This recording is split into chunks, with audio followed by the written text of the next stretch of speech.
Au début, les symptômes font penser à une grippe.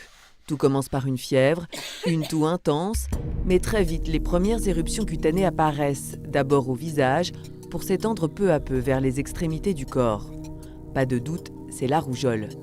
Le virus est sournois, car il est contagieux jusqu'à 14 jours avant l'apparition des symptômes et pendant les 5 jours qui suivent l'éruption. Son mode de transmission est simple et rapide. C'est une maladie qui se transmet par voie respiratoire. Donc en fait, quand on tousse, quand on éternue, le virus va se répandre très facilement et on estime qu'une personne infectée va être responsable de jusqu'à 18 autres infections. Donc par exemple, dans une salle d'attente, en fait, le risque d'infection des gens qui ne sont pas protégés est extrêmement élevé.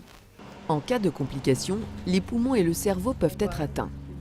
Entre 2008 et 2016, une importante épidémie de rougeole a touché près de 24 000 Français. 31 d'entre eux ont développé une encéphalite et 10 en sont décédés. L'année dernière, en 7 mois, 387 personnes ont contracté le virus. Une jeune fille de 16 ans n'a pas survécu aux complications de la maladie.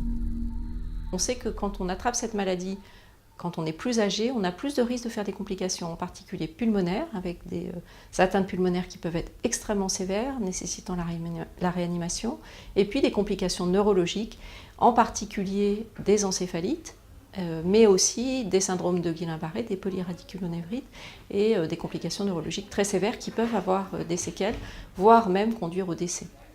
Depuis janvier, le vaccin contre la rougeole est obligatoire pour les enfants âgés d'1 an. L'objectif est d'éliminer la maladie. Pour cela, il faut vacciner au moins 95% de la population. À ce jour, aucun département n'a atteint cet objectif.